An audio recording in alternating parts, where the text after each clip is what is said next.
ثم يقول للظالم فضل إنه يطالبه يوم القيامة.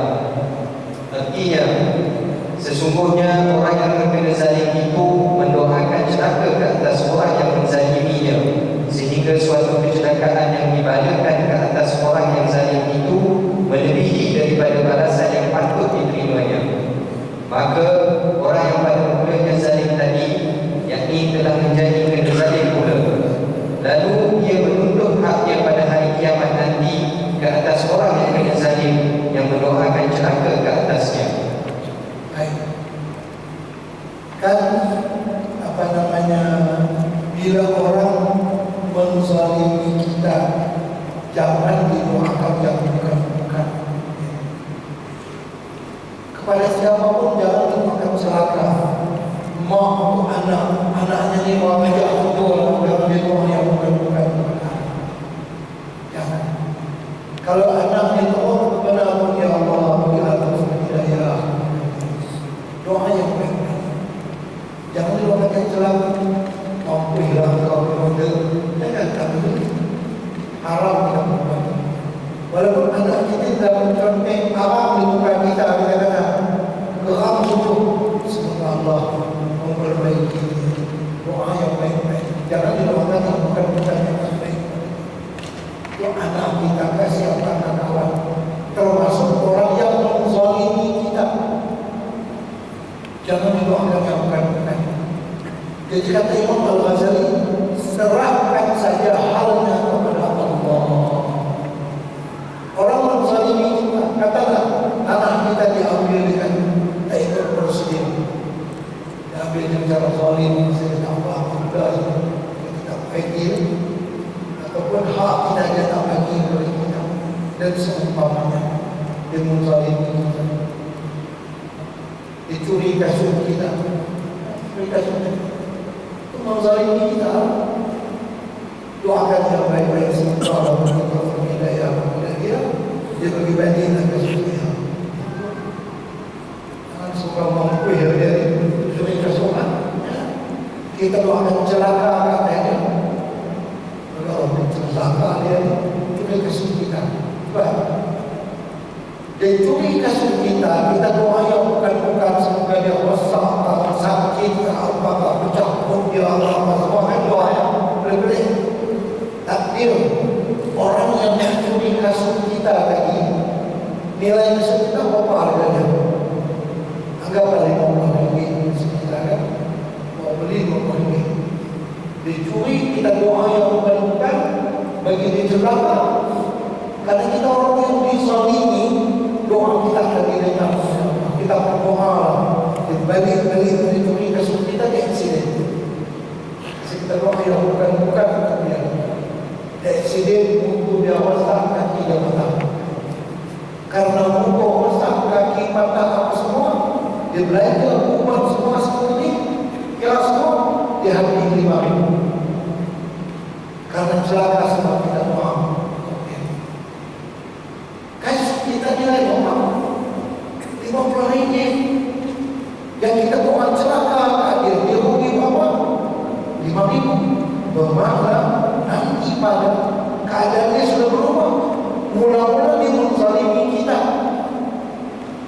saya curi hak kita yang bernilai RM5,000. Sekarang kita pula menzalimi dia karena menyebabkan kerugian kepada dia RM5,000. Nanti hari kiamat dia sama yang kita dapat Allah Subhanahu Wa Taala RM4,950.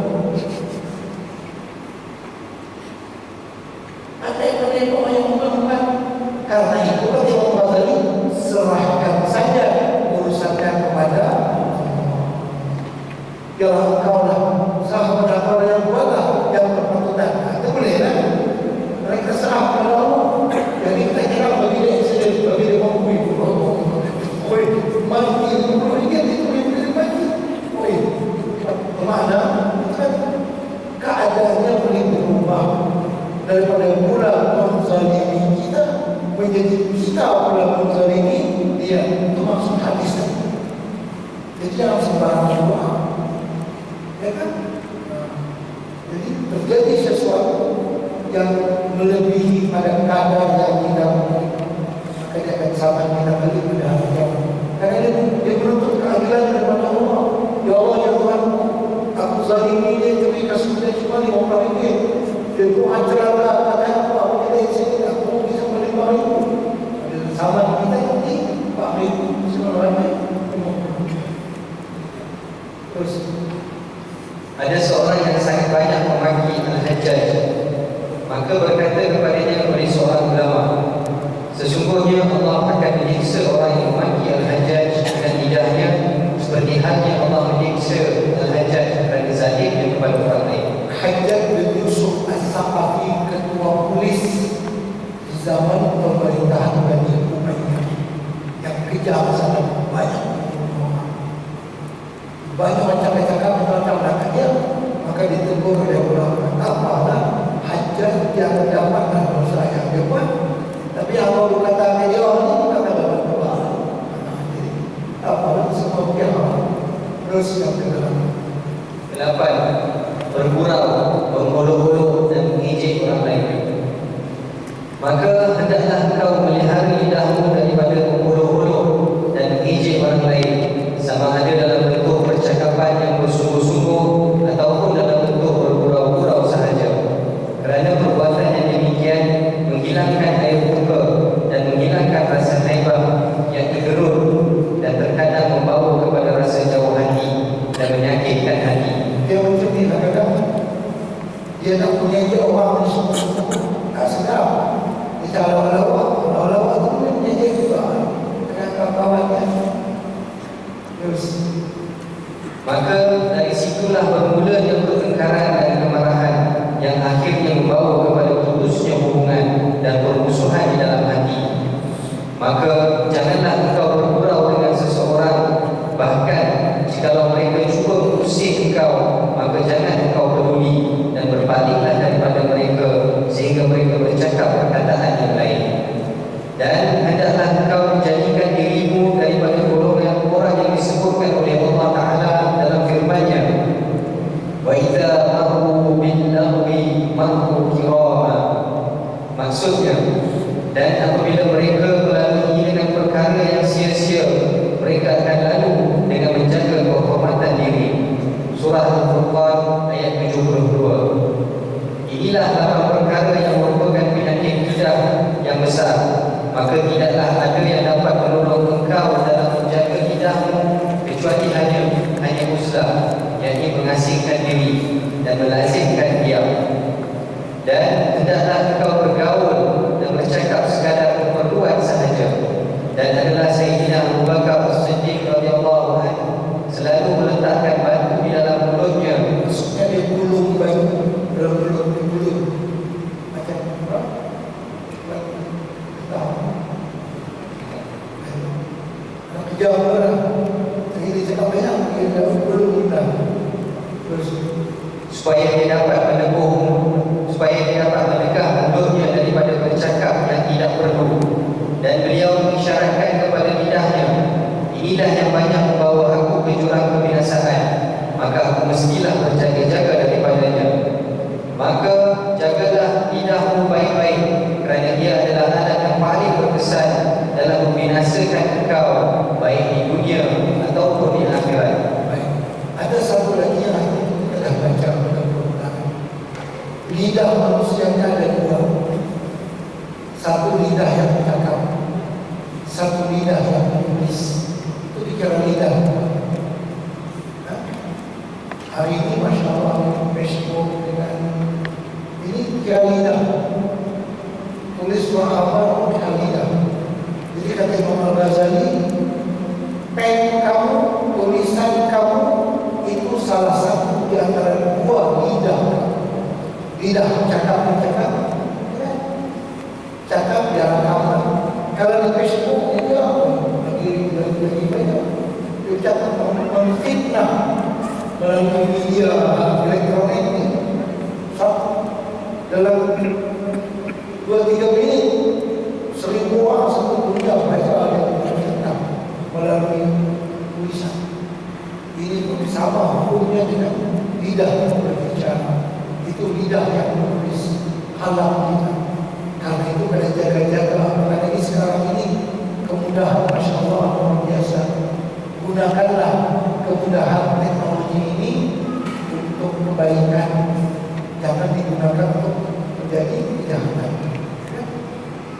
Mungkin seorang bercakap bapak bangsa yang berbeda. Kalau ditulis tadi di Facebook, bapak ribu orang baca. Karena itu orang yang membaca ulang hukumnya sama dengan yang mendengar di dalam cakap. Saya tak mendengar cakap orang mengenal, tapi saya baca apa yang dia tulis. Membaca fitnah itu sama dengan mendengarkan fitnah. Kita baca soal baca yang bila dia berusaha fitnah, kita membaca macam kita mendengar dia bercakap. Itu kata Imam Al-Ghazali. Jadi kita kena menjaga kesempurnaan baca. Itu yang kita kena berusaha. Tapi orang berusaha mengiktikaf hari ini pun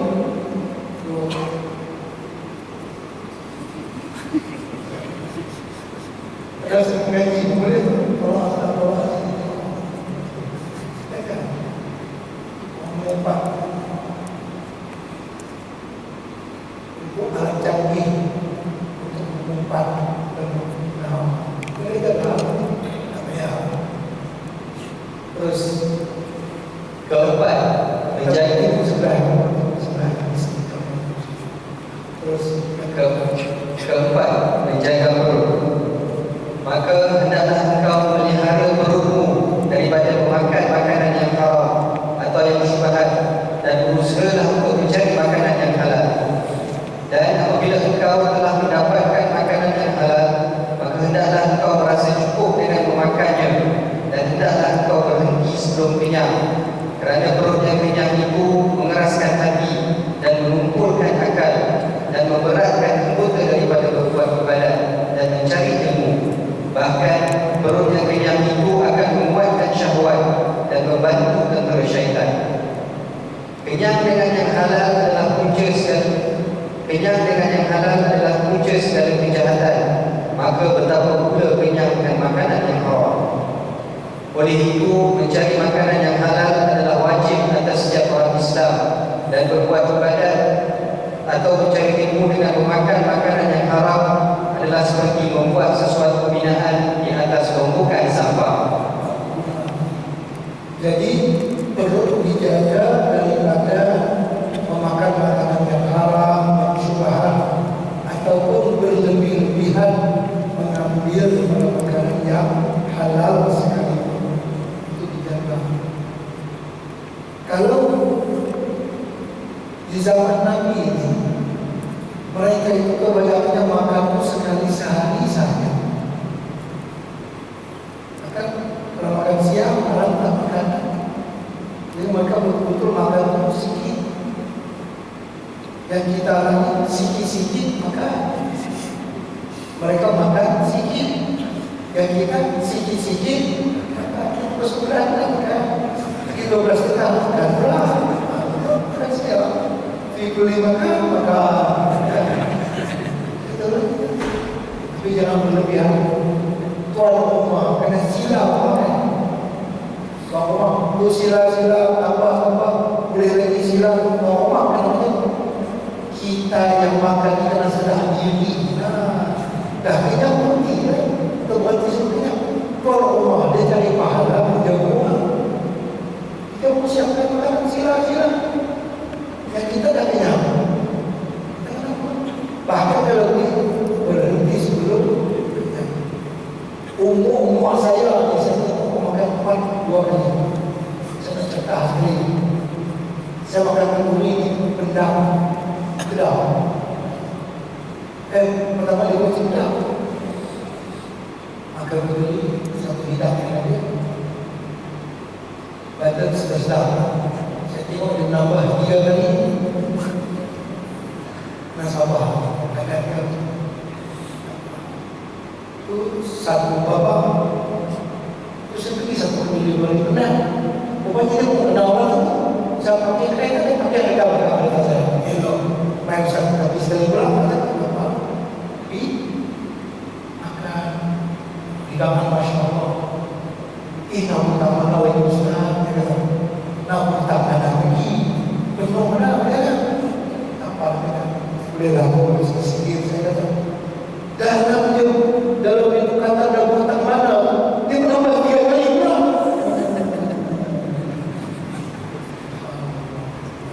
Masa dia cakap, namun tak mana lagi.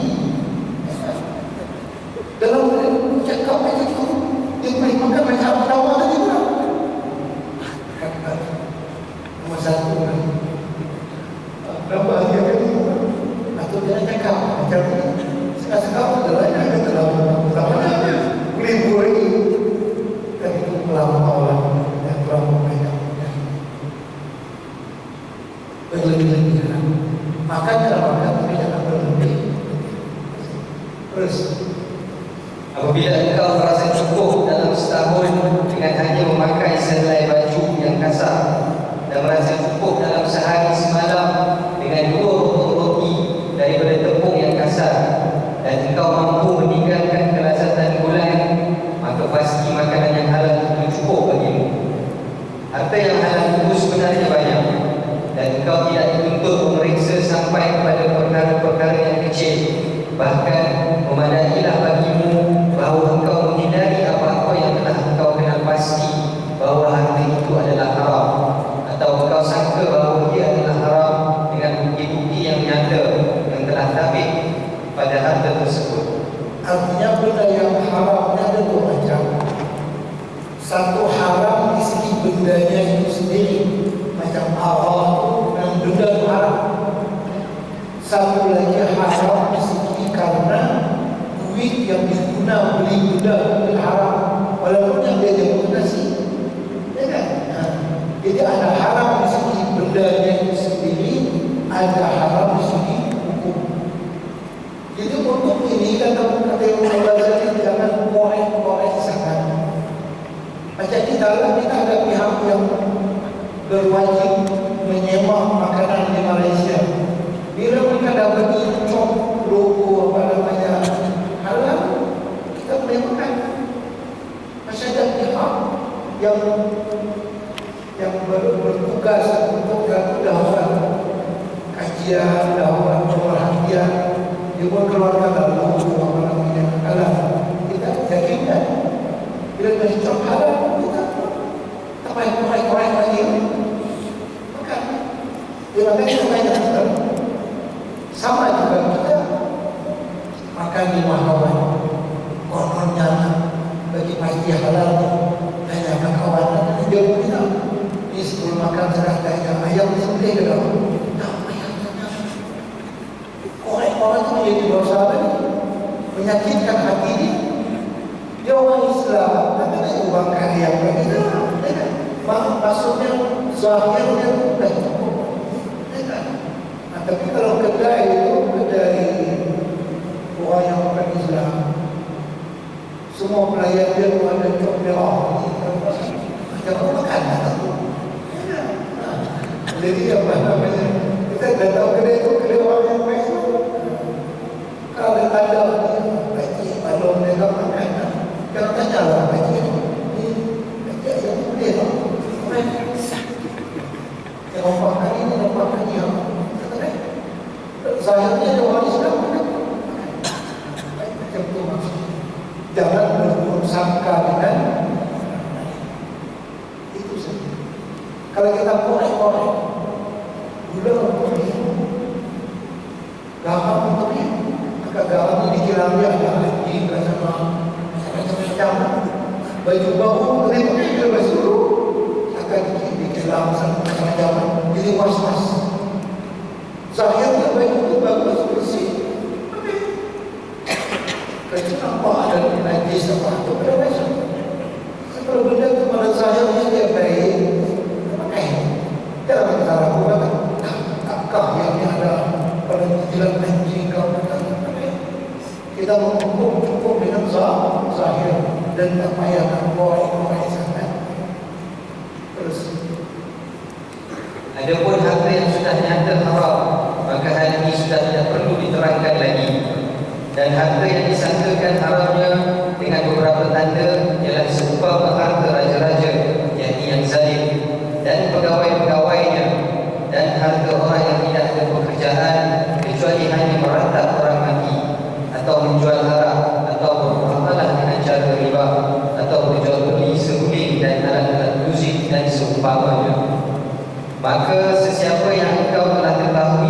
pasti bahawa kebanyakan hartanya adalah daripada sumber yang haram, maka apa yang engkau ambil daripada tangannya, walaupun boleh jadi dia halal, adalah haram, kerana itulah yang zalim pada sangkaan.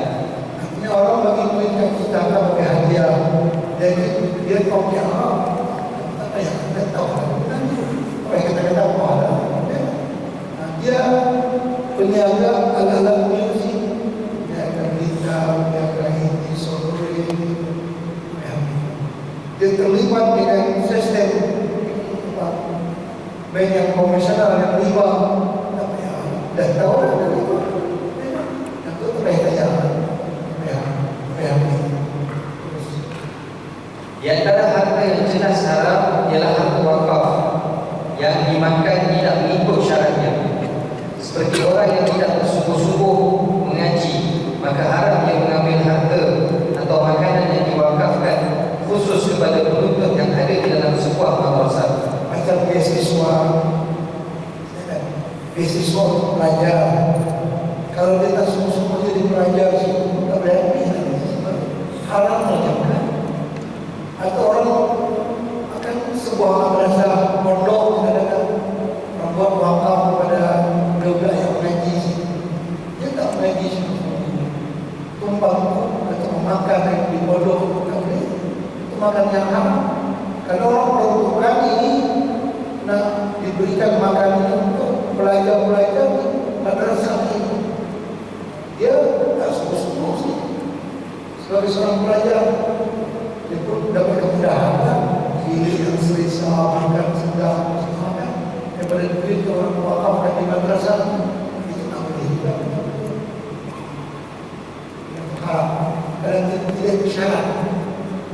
Orang mensyaratkan ini untuk budak yang mengaji. Kerana untuk siapa orang tua apa tapi yang mengaji. Kalau dia tak mengaji, tak boleh lah. Dan siapa yang mengerjakan maksiat, maka akan ditolak segala persaksiannya, yakni syahadahnya. Dan begitulah pula haram mengambil harta atas nama tasawuf bagi orang yang bukan ahli tasawuf daripada harta wakaf yang dikhususkan untuk mereka. Macam di pondok khusus untuk orang pengajian ilmu tasawuf. Dia tak mengaji yang main-main di sini. Jadi haram mengambil harta yang bukan syarat. Dan telah kami sebutkan keterangan yang luas tentang harta syubhat, halal dan haram dalam kitab Ihya Ulumuddin. Maka hendaklah engkau merujuk ke sana, kerana mengetahui cara mencari harta yang halal ini ialah wajib, dan mencari harta yang halal itu adalah wajib seperti wajib yang engkau sembahyang di waktu. Jadi mencari harta yang halal wajib macam wajibnya sembahyang 5 waktu.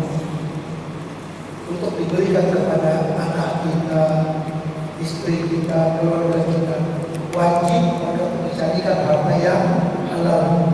Jadi wajib kita berusaha seperti wajibnya kita sembahyang. Karena kita sebagai kepala keluarga, wajib kita memberikan nafkah kepada mereka daripada harta yang halal. Terus kelima, menjaga kemaluan. Maka hendaklah engkau menjaga kemaluan daripada apa-apa yang diharamkan oleh Allah Ta'ala, dan hendaklah engkau menjadikan dirimu seperti golongan yang disifatkan oleh Allah Ta'ala dalam firman-Nya, وَالَّذِينَ هُمْ لِفُرُوجِهِمْ حَافِظُونَ إِلَّا عَلَى أَزْوَاجِهِمْ أَوْ مَا مَلَكَتْ أَيْمَانُهُمْ فَإِنَّهُمْ غَيْرُ مَلُومِينَ. Maksudnya, dan mereka yang selalu menjaga kemaluan mereka kecuali terhadap isteri-isteri mereka atau apa-apa yang mereka miliki, yakni daripada hamba jariah, maka mereka tidak tercela. Surah Al-Mu'minun ayat 5 hingga 6. Dan engkau tidak dapat menjaga kemaluanmu kecuali apabila engkau menjaga matamu, yakni daripada melihat yang haram, dan menjaga hatimu supaya ia jangan berfikir yang bukan-bukan, dan menjaga perut daripada makanan yang syubhat atau berlebihan, yakni dalam memakan yang halal, kerana semuanya itu adalah penggerak bagi syahwat dan merupakan punca bermulanya syahwat. jadi menjaga kemaluan ini mesti dijaga mata. Kan dari mata ke hati. sawah turun ke kali. Dari mana datangnya cinta? Dari mata turun ke timur. Ke timur, ke tengah. Karena itu sangat bahaya orang yang melihat gambar-gambar yang lucah, karena akan mengundang kepada perbuatan zina. Banyak yang sebuah mahal terjadi itu si abang itu nonton benda yang lucah. Di rumah terdapatnya dia lewat. Yang terjadi semua mahal kebanyakannya setelah si abang menonton tayangan video yang lucah. Di mata saya, di mata turun kepada hati, dan orang yang tak dapat menjaga mata, dia tak dapat menjaga mata. Dan juga menjaga hati. Hati mesti dijaga, karena hati kadang-kadang berdosa. Walaupun yang dia buat baik. Saya dah beri contoh. Seseorang yang sedang bersama dengan istrinya, tapi dia membayangkan yang bersama dengan dia artis. Dia bersama istrinya halal, tapi dia menghayalkan yang dia bersama dengan perempuan lain yang cantik, artis lah katakan, yang jelita itu. Di segi persetubuhan dia tidak berdosa, tapi haram di segi pikiran dia dan hati, karena memikirkan sesuatu yang tidak halal baginya. Dan dia membayangkan bahawa yang dia sedang bersama ini dengan si orang itu yang dia tak boleh buat, walaupun dia sedang bersama dengan istri. Dia kata hati mereka, pikiran kena jaga daripada memikirkan sesuatu yang haram. Terlihat orang yang bukan istri, dia kenal dia bayar macam benda, tak boleh. Itu benda yang haram. Tak boleh dia tasawurkan dalam pikiran dia sangkakan sedang membuat sesuatu yang haram. Dia hati kena. Keenam, menjaga dua tangan. Maka hendaklah engkau menjaga kedua tanganmu daripada memukul seseorang muslim dan daripada mencapai sesuatu yang diharapkan atau menyakiti sebarang makhluk Allah. Dan engkau jaga pula tanganmu daripada mengkhianati amanah atau simpanan orang, dan daripada menulis sesuatu yang tidak boleh dituturkan, kerana tulisan adalah salah satu di antara dua lidahmu. Maka hendaklah engkau jagakan kepalamu, yakni tulisanmu, daripada menulis sesuatu yang diharapkan memperkatakannya. Itu yang saya sebutkan tadi, menjaga tangan termasuk jangan menulis sesuatu yang haram. Menulis sesuatu aib orang lain yang dia sebarkan itu sama dengan hukuman. Karena dia kata kalammu adalah salah satu daripada dua lidah, bahkan kesannya lebih panjang. Ketujuh, menjaga dua kaki. Dan hendaklah engkau melihara kedua kakimu daripada berjalan ke tempat yang diharamkan atau berjalan menuju kepada sultan yang zalim. Berjalan menuju kepada sultan yang zalim itu tanpa ada darurat dan paksaan adalah maksiat yang besar, kerana yang demikian itu dianggap tawaduk atau merendahkan diri bagi mereka dan menghormati atas kezaliman mereka. Sedangkan Allah menyuruh kita supaya berpaling daripada orang yang zalim. Sepertinya bila orang yang zalim, jangan engkau berjalan kaki kepadanya, karena bila bertemu dengan dia, apakah lagi engkau seorang yang mulia, ulama misalnya, dianggap yang macam sokongan moral kepada dia, macam mengakui kepada dia. Jadi jangan engkau berjalan kaki kepada mereka. Terus seperti firman-Nya, wala ta'kanu ilal ladzina zalamu fatamassakumun nar. Maksudnya,